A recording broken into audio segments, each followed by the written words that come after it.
apologize in advance for any loud noises that you guys may hear.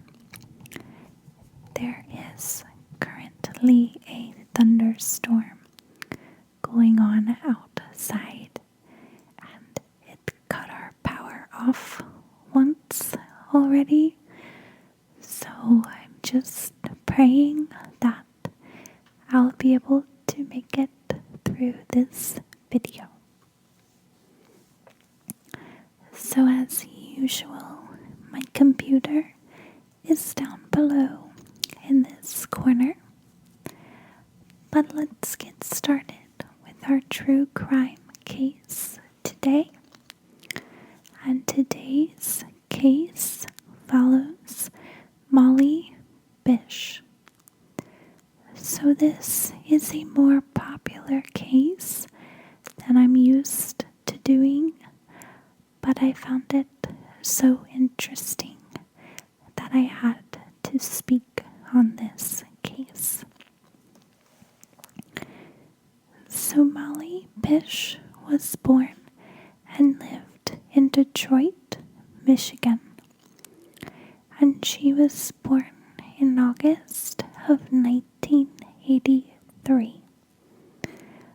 Growing up, her family eventually moved to the small, quaint town of Warren, Massachusetts.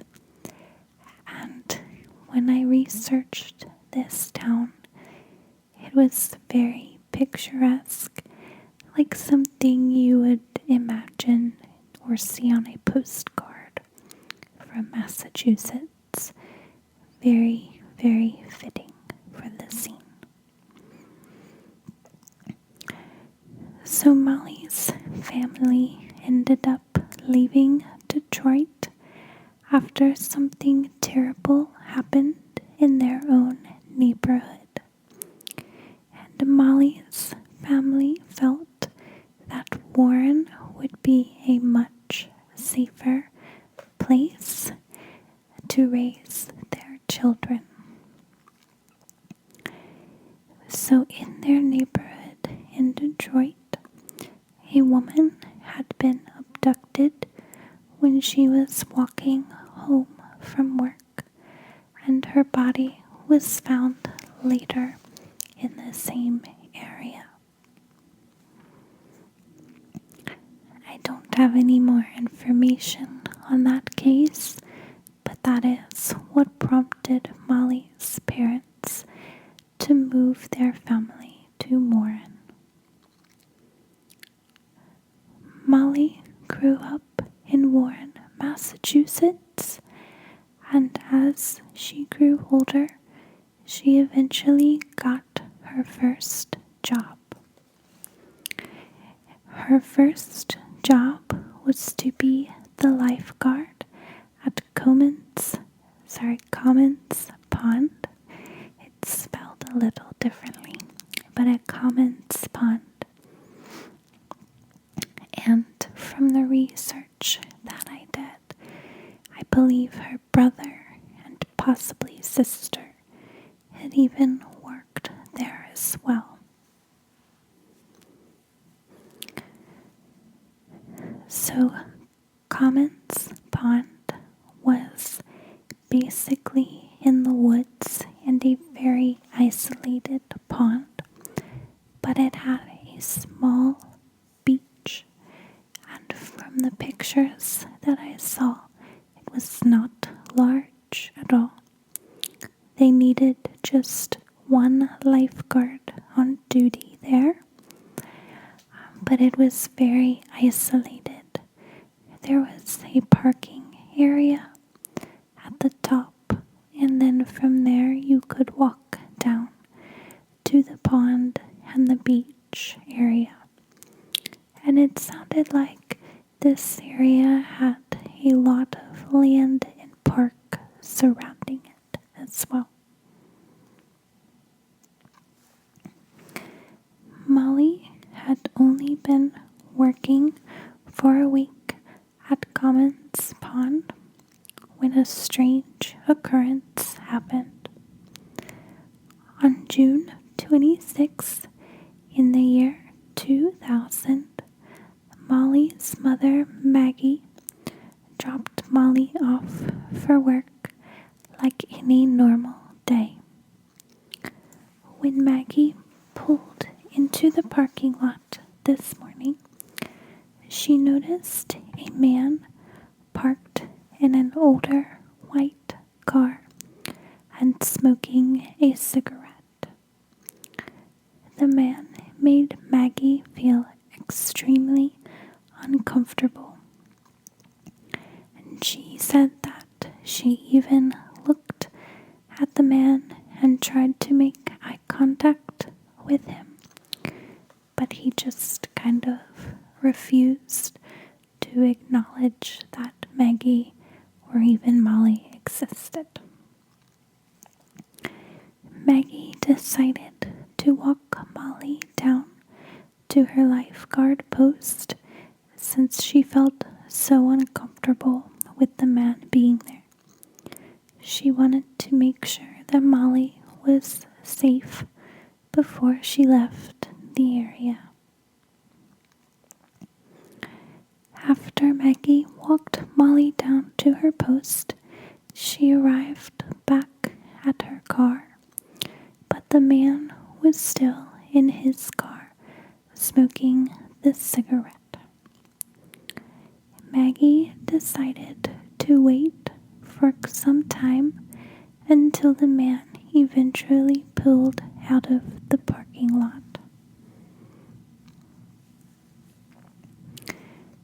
I believe that Maggie was only there for a few minutes before the unknown man ended up leaving. Later that day, Molly arrived home from work as usual without any incident. The next day, on June 27th, Maggie drove Molly to the pond once again so she could work another day. This morning, a truck was in the parking lot, and this truck was unloading some fresh sand for the pond. And this truck was parked where the unknown man had been parked the day before.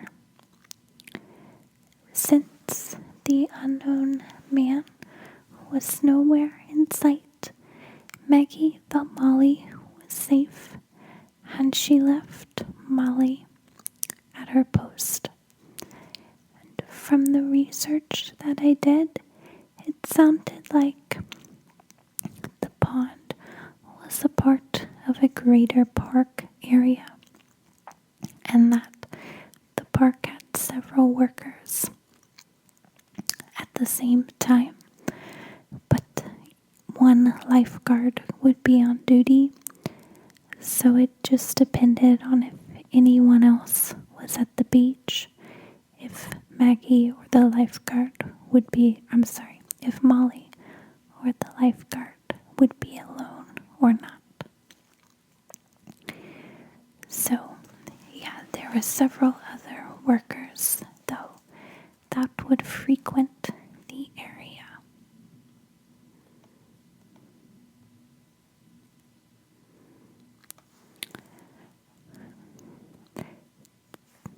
So, 3 hours after dropping Molly off at work, Maggie received a phone call from a local police officer.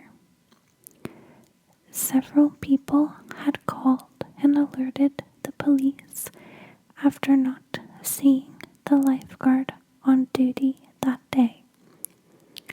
From watching several interviews, it sounds like the people that frequented the pond knew who Molly was and that they were expecting to see her. But when they didn't, they grew concerned. Maggie had not heard dropping her off that morning. She rushed quickly to Common's Pond, hoping to find her daughter, possibly just having wandered off. But instead, she found Molly's belongings sitting along the shoreline at her post. She had left her shoes and water and several other items, so taken with her was just her bathing suit, tank top, and shorts, which was her typical work outfit. The police immediately grew concerned for Molly, but they were unsure if Molly had potentially run away or if she had been abducted. Molly's mother, Maggie, immediately thought about the man in the white car from the previous day, and she believed that he had something to do with Molly's sudden disappearance. Maggie and the rest of Molly's family did not believe that Molly would just run away, and especially not she wouldn't leave her shoes behind.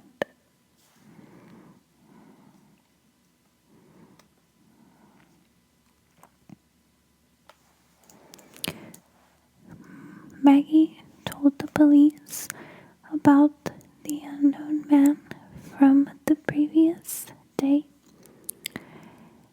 and the police spoke to people that frequented the pond on the day of Molly's disappearance, and the police learned that this unknown man was spotted by others in the parking lot shortly before Molly arrived to work. The police also found that the man's white car was spotted in a cemetery that was within walking distance of the pond. It was just a short trail through the woods away. The day that Molly disappeared, the police searched, but were only able to find a short scent from the dogs that led them straight along the path to the cemetery. And from there, the trail went cold, and they were unable to find anything else.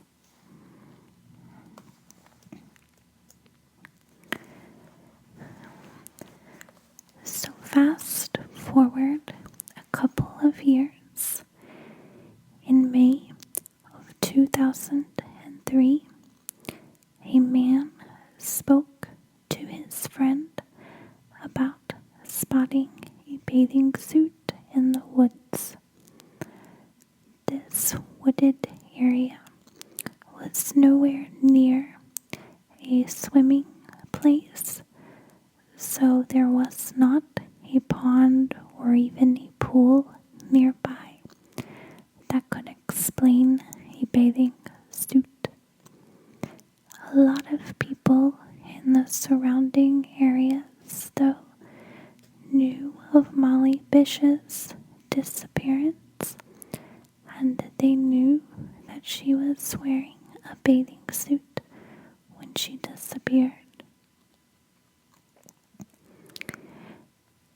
So the man that saw this bathing suit was a hunter, and he claimed he had spotted it in the woods on Whiskey Hill, which is in Palmer, Massachusetts.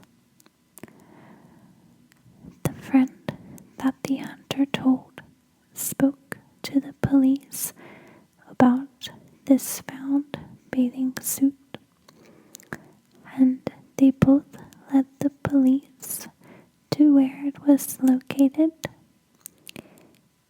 and the bathing suit turned out to be a blue bathing suit, which is exactly the kind that Molly had worn when she disappeared. The police searched in this immediate area to see if they could find Molly. On June 9th, in the year 2003, Molly's remains were found. They were about 5 miles away from Commons Pond. In 2007, a sex offender was named as a possible person of interest in Molly's murder and disappearance.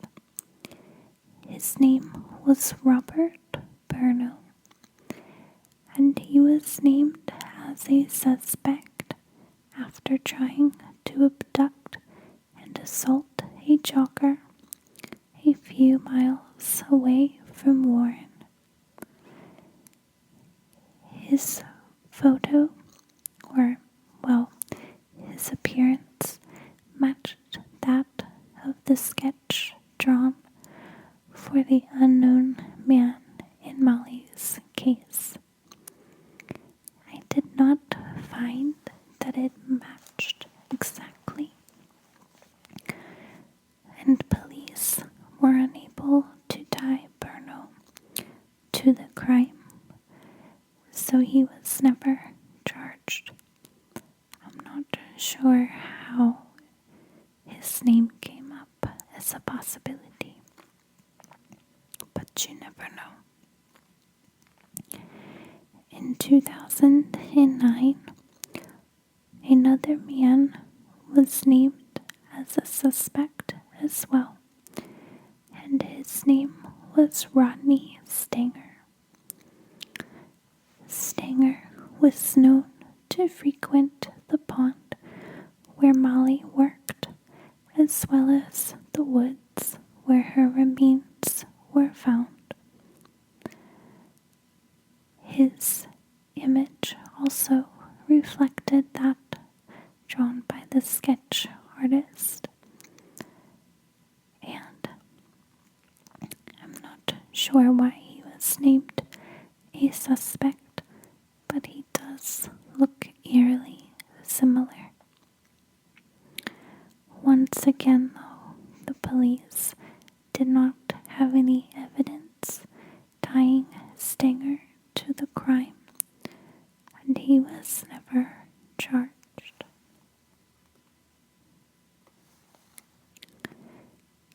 In the year 2011, another suspect came to light named Gerald Battistoni. He was also found to frequent the woods where Molly's remains were found, and they associated him with this case since Battistoni assaulted a victim near the pond where Molly worked. Battistoni unfortunately died in 2014, and while he did match the drawing drawn by the sketch artist, I still thought Stanger matched the closest. The police were also unable to find any evidence connecting Battistoni to the crime, and he was never charged as well. Eventually, the police questioned and suspected a fourth man, and I could not find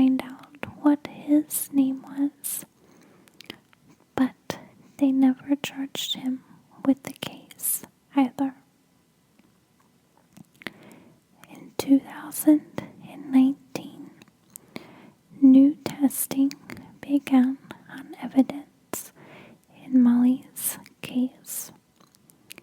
The police are hoping that a DNA profile can be obtained from this new testing in order to find out what really happened to Molly Bish.